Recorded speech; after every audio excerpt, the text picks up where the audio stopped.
You can hear the pressure. Even in the silence before the music starts, it's the sound of an empire and a machine. By this point, he was no longer just a person. He was a product. A global enterprise with a slicked back haircut and a guaranteed box office return. The boy who shook the world in the 50s was gone. Or at least he was buried. Hidden away. He came back from the army a different man. Polished. Tamed. The colonel, his manager, had a plan. The future wasn't in wild rock and roll. It was in Hollywood. It was in family-friendly movies and the soundtracks that sold them. The formula was simple. He would play a charming guy, sing a few songs, get the girl, and everyone would go home happy. Lather, rinse, repeat. 3 movies a year. 3 soundtrack albums. The money rolled in. The recording sessions changed too. In the old days, at Sun Studio, it was magic. It was raw. A bunch of kids fooling around, discovering a new sound by accident. It was lightning in a bottle. Now it was a job. Studio A at RCA in Nashville. A professional place for professional musicians. The arrangements were written. The backup singers knew their parts. He was expected to come in, lay down his vocals, and get out. Efficient, clean, profitable. The songs were different as well. The danger was gone. The raw energy was smoothed over. They were ballads, love songs, songs for the movies. Perfectly crafted, perfectly safe, and often perfectly forgettable. They were meant to. They were products designed to fill a space on an album that was designed to sell a movie. The spontaneity, the fire, it was being systematically drained away. And he felt it. You can see it in his eyes in pictures from that era. A sadness, a boredom. He was trapped in a golden cage. He had everything a person could want. Fame, money beyond belief, adoration. But he didn't have freedom. He was stuck singing songs he didn't always connect with, for movies he was starting to hate. He was a king in a kingdom he didn't build, following rules he didn't write. His friends, the guys he kept around him, they saw it. They were his buffer against the world. On his connection to the real person he used to be with them, he could joke, he could be silly. He could be the goofy kid from Tupelo, not the icon on the movie poster. The late-night recording sessions were often his only escape. After the producers and the record executives went home, he could relax a little. The atmosphere would loosen. It was in these late hours that glimpses of the real man would sometimes break through the polished facade. So picture the scene, it's late, probably after midnight. The studio lights are low. The air is thick with stale cigarette smoke and the smell of coffee. He's there to record a ballad. Not the one it's a song filled with teenage angst and melodrama.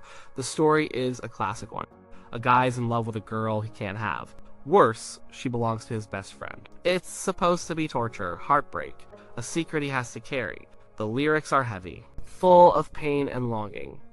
He sings about a face like an angel. He sings about the devil in her eyes. He sings about how she looks at him, and he knows, he just knows, she feels it too.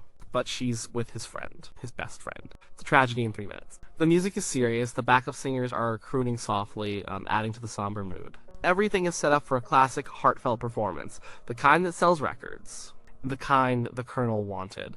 They start the take, he's in the zone, his voice is rich and deep. He's selling the emotion, he sounds like he's truly in pain. He sings the first verse perfectly. He conveys the secrecy, the forbidden desire, the way she walks, the way she talks. You believe him. He's an actor, after all. He can play the part. He gets to the bridge of the song. This is where the emotion is supposed to peak. The lyrics get even more dramatic. He sings about the tears in his eyes. He sings that they burn, burn, burn. He holds the note. It's a powerful moment. The music swells. He's supposed to come back in with more lines about his tortured soul. And then it happens. It starts small. A tiny crack in his voice. A little wobble. It's not a mistaken pitch. It's something else. A sound trying to escape. A giggle. He tries to suppress it. He clears his throat, attempting to get back into character. He tries to sing the next line. But it's no use. The giggle escapes. It turns into a chuckle. A full, genuine belly laugh. He can't stop it. The song completely falls apart. He's no longer the heartbroken protagonist, he's just a guy laughing. The professional facade shatters into a million pieces. You can hear him trying to regain his composure, but every time he tries to sing, another wave of laughter hits him. The backup singers, professionals to the end, keep singing their parts perfectly, which only makes the situation funnier. Their serious doo-wop harmony against his uncontrollable laughter is absurd. He's laughing so hard he can barely speak. He's supposed to be singing about burning tears, and he's crying with laughter instead. The mask is off. The product is broken. The human being is there, raw and exposed, for everyone in the control room to see. The take is ruined. A total waste. But why? Why did he break? Why did this serious melodramatic love song suddenly become the funniest thing in the world? It wasn't just one thing. It was a perfect storm of circumstances. First, there's the most famous story, the one the band members told for years. In the studio with him were the Jordanaires, his longtime backup vocal group. They were incredible singers, but they were also his friends. They had a rapport. During that dramatic bridge, where he sings about his burning tears, one of the backup singers was supposed to harmonize on the word eyes. But in the sleepy, late-night haze of the studio, he supposedly sang the wrong word. Some say he sang thighs. Others say it was another silly, inappropriate word.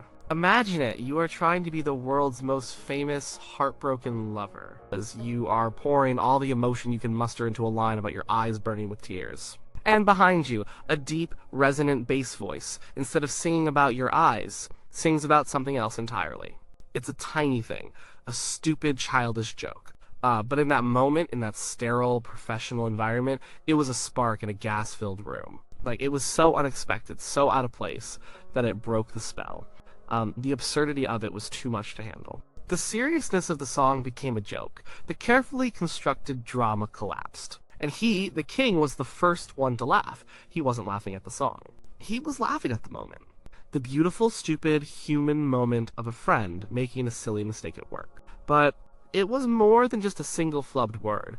The laughter was deeper than that. Think about the lyrics he was singing. Tears in my eyes burn, burn, burn. It's a bit much, isn't it? It's pure melodrama. For a young man who had seen real hardship, who had grown up poor, who had been in the army, who was now living a life of unimaginable complexity, maybe the sheer theatricality of the lyric struck him as funny. He was a man who felt things deeply. His grief over his mother's death was profound and lasting. He knew what real pain felt like, and here he was, in a studio late at night, being paid a fortune to sing about his eyes burning over a girl. Perhaps in that moment of fatigue, the gap between real emotion and manufactured pop song emotion became a chasm. And the only way to react to that absurdity was to laugh. The laughter wasn't just about a backup singer's mistake. It was a release. A release from the pressure of having to pretend.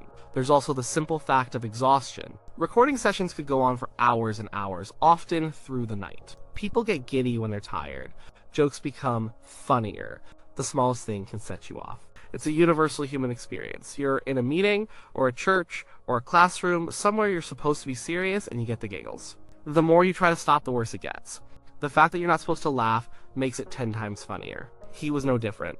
He was the biggest star in the world, but he was still a human being who got tired and punchy. The laughter was a sign of life, a sign that the assembly line hadn't crushed his spirit entirely. The prankster, the fun-loving kid, was still in there. He was fighting his way out, bursting through a song about teenage heartbreak. What's truly fascinating is what happened to that ruined take. In the normal course of business, it would have been erased, wiped, forgotten. It was a mistake, an outtake. The goal was to produce a perfect, polished master track for the record. And they did. They eventually got a serious take, the one you heard on the radio.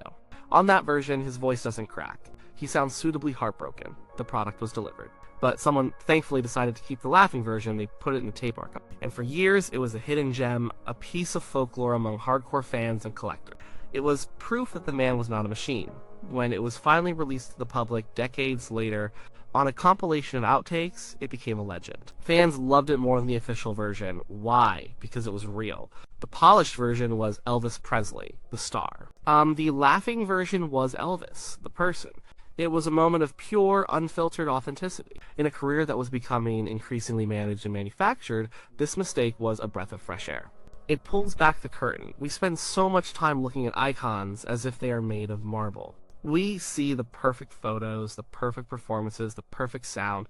We forget they are just people. People who get tired, tell dumb jokes, and laugh at inappropriate moments with their friends. The laughing take reminds us of that. It makes him accessible. It makes him one of us. The performance itself is a strange masterpiece. It's a song tearing itself apart. You have the sad lyrics and the joyful laughter fighting each other. You have the professional musicianship and the unprofessional breakdown. It's a beautiful mess. It's the sound of a man finding a moment of joy in the middle of his gilded cage. Here, a brief rebellion, not with a sneer or a fist in the air, but with a simple, uncontrollable laugh. It showed that the pressure was getting to him, but it hadn't beaten him.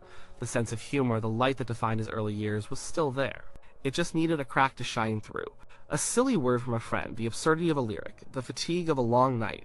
It was enough. That laugh tells a bigger story than the song ever could. The song is about a fictional problem loving your best friend's girlfriend.